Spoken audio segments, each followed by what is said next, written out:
আসসালামু আলাইকুম ভিউয়ার্স। আজকের ভিডিওতে আমরা দেখব কিভাবে উইন্ডোজের ডিএনএস সার্ভার পরিবর্তন করতে হয়। তো তার জন্য সর্বপ্রথম সার্চ এই অপশনটিতে চলে যাব। এই অপশনটিতে গিয়ে সার্চ করব হচ্ছে কন্ট্রোল প্যানেল। জাস্ট হচ্ছে কন্ট্রোল প্যানেল, এখানে আসার পর এন্টার প্রেস করব। এন্টার প্রেস করার পর এখানে আপনারা দেখতে পাচ্ছেন আমাদের এখানে ডান পাশে আরেকটি সার্চ অপশন রয়েছে। জাস্ট আমি এখানে ক্লিক করলাম। এখানে ক্লিক করে জাস্ট টাইপ করব হচ্ছে নেটওয়ার্ক। হ্যাঁ, আপনারা দেখতে পাচ্ছেন আমাদের নেটওয়ার্ক অ্যান্ড শেয়ারিং সেন্টার এই অপশনটি চলে এসেছে। জাস্ট আমি এখানে ক্লিক করলাম। এখানে ক্লিক করার পর এখানে আপনারা দেখতে পাচ্ছেন চেঞ্জ অ্যাডাপ্টার সেটিং। জাস্ট আপনি এখানে ক্লিক করবেন চেঞ্জ অ্যাডাপ্টার সেটিং। আমি এখানে ক্লিক করলাম। এখানে ক্লিক করার পর আপনার কম্পিউটারে যতগুলো নেটওয়ার্কের সাথে কানেকশন করা হয়েছিল সমস্ত নেটওয়ার্কের এখানে ডিটেলস দেখাচ্ছে। তো আমার এখন বর্তমানে এই ওয়াইফাইয়ের আন্ডারে ইন্টারনেট কানেকশন অ্যাক্টিভ রয়েছে। তো আমাদের সর্বপ্রথম যে কাজটি করতে হবে, আমাদের ফ্রি ডিএনএস সার্ভার আগে সার্চ করে বের করতে হবে। তো তার জন্য আমি ক্রোমো ব্রাউজারে এসে গুগলে list of free DNS server লিখে জাস্ট হচ্ছে সার্চ করলাম। সার্চ করার পর এখানে আপনি যে দ্বিতীয় নাম্বার যে লিঙ্কটি দেখতে পাচ্ছেন, জাস্ট আপনি এখানে ক্লিক করবেন the best free and public DNS server.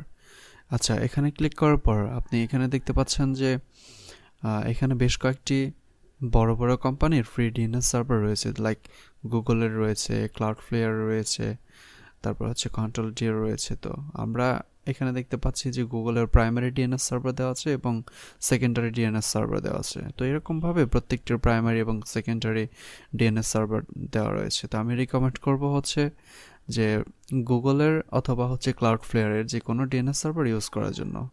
তো প্রাইমারি এবং সেকেন্ডারি দুইটি দেওয়া আছে। তো আমরা এখন ডিএনএস সার্ভারটি পরিবর্তন করব। তো এখানে আমরা জাস্ট এখান থেকে আমাদের নেটওয়ার্কের অপশন থেকে, অর্থাৎ যেটি কানেকশন আছে, জাস্ট হচ্ছে রাইট বাটন প্রেস করে প্রপার্টিসে চলে আসব।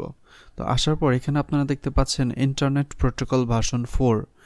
এখানে যদি আপনাদের টিক দেওয়া না থাকে তাহলে অবশ্যই টিক দিয়ে নেবেন। দেওয়ার পর তারপর হচ্ছে এখানে ডাবল ক্লিক করবেন। ডাবল ক্লিক করার পর এখানে আপনারা দেখতে পাচ্ছেন use the following DNS server address, অর্থাৎ এখানে জাস্ট ক্লিক করবেন। ক্লিক করার পর এখানে আমাদের আপনি চাইলে গুগলেরটাও দিতে পারেন অথবা ক্লাউডফ্লেয়ারটা দিতে পারেন। তো আমি জাস্ট হচ্ছে গুগলেরটা দিয়ে দিচ্ছি। তো প্রথম যেটা প্রাইমারি ডিএনএস সার্ভার যেটা দেওয়া আছে সেটা দিলাম, তারপর এখন সেকেন্ডারি যেটা ডিএনএস সার্ভার রয়েছে জাস্ট আমি সেটা দিয়ে দিচ্ছি। আচ্ছা, দিয়ে দেওয়ার পর জাস্ট আপনার আর কোনো কাজ নেই, জাস্ট ওকেতে ক্লিক করবেন। ওকেতে ক্লিক করে আবারও ওকেতে ক্লিক করবেন। তো আমাদের মোটামুটি ডিএনএস সার্ভারের যতটুকু কাজ ছিল আমরা সম্পূর্ণ কমপ্লিট করেছি। তো আশা করি আগের থেকে আপনি অনেক ভালো সার্ভিস পাবেন আপনার ইন্টারনেট ব্রাউজিংয়ে বা ইন্টারনেট কানেকশনে। সো নমস্কার, দেখা হবে নতুন কোনো ভিডিওতে। সে পর্যন্ত ভালো থাকুন, সুস্থ থাকুন। আল্লাহ হাফেজ, আসসালামু আলাইকুম।